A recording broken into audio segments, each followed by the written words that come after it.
You're with Paul Henry. It is a Friday morning, thank goodness, and Britons, as you know, are voting right now, 18 minutes past 7. So while Britain is not one of our massive trading partners anymore, a free trade deal with Europe is still on our wish list. So how could the result affect us here in New Zealand? New Zealand Initiative Executive Director Oliver Hartwich joins me now. Oliver, good morning to you. Morning, Paul. Can I just ask you that very quickly, that same question about David Cameron? I mean, we know that he just cannot hold on if the vote is to leave. But if the vote goes his way, do you agree with me that he is on very shaky ground staying? I'd be surprised if he's still Prime Minister by Christmas, and no matter how the vote really goes, because he has really campaigned hard for the Remain cause. And if he loses that referendum, he's out. If he wins the referendum, he has really split his party, and his backbenchers will be furious with him for having done that. So I think he will be out before the end of the year. Okay, there's one word which really shouts out loud in terms of our economic future in New Zealand and what happens here, and it's the same in Britain. The word is uncertainty. Markets hate, probably the thing they hate most is uncertainty. And that is the big worry with the Brexit vote, isn't it? If Britain leaves, we don't know that it's going to be diabolical because we just don't know. Well, but if Britain leaves, nothing will happen tomorrow. Because actually, even if they got a referendum... Uncertainty will happen tomorrow. Uncertainty will happen, that's it. But my message to markets would be keep calm and carry on. Because actually nothing changes tomorrow. If they pull out, if the referendum goes for Brexit, it will basically give a mandate to the British government to renegotiate with Europe. But actually, it doesn't tell the British government when it actually has to announce the result to Brussels. So they've got a bit of leeway here. They've got room for maneuver. So until Britain...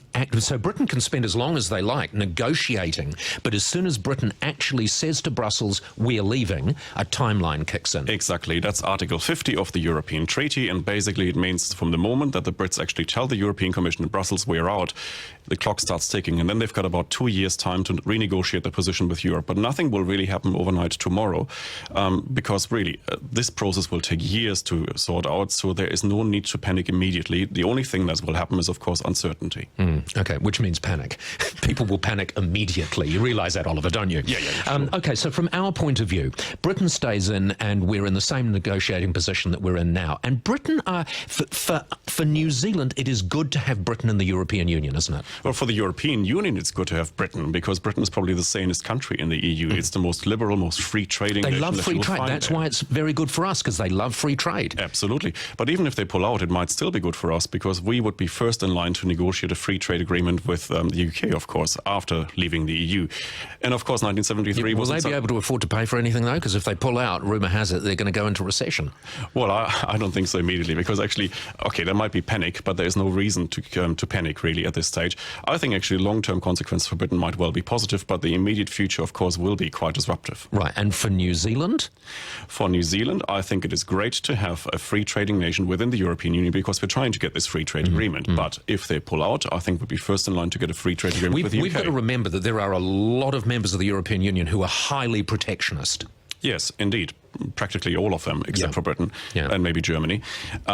So I think having this kind of free trading nation within the EU, certainly a good thing. But even if they pull out, I think it will actually help us to restore that relationship that New Zealand probably lost in 1973. Interesting. So not the end of the word, no need to panic is your message. Just very quickly, Oliver, can the European Union survive if Britain pull out? France, Germany, will they be feeling a little bit unsure? Well, I think they should take it as a strong signal that something needs to change, because the European Union is actually in need of reform. And I think if Britain or Brexit doesn't wake them up from that, then there's no hope for the European Union. Oh, you're right. And then this isn't Britain's fault that this is happening. This is the European Union's fault that this is happening. It is sad it's come to that.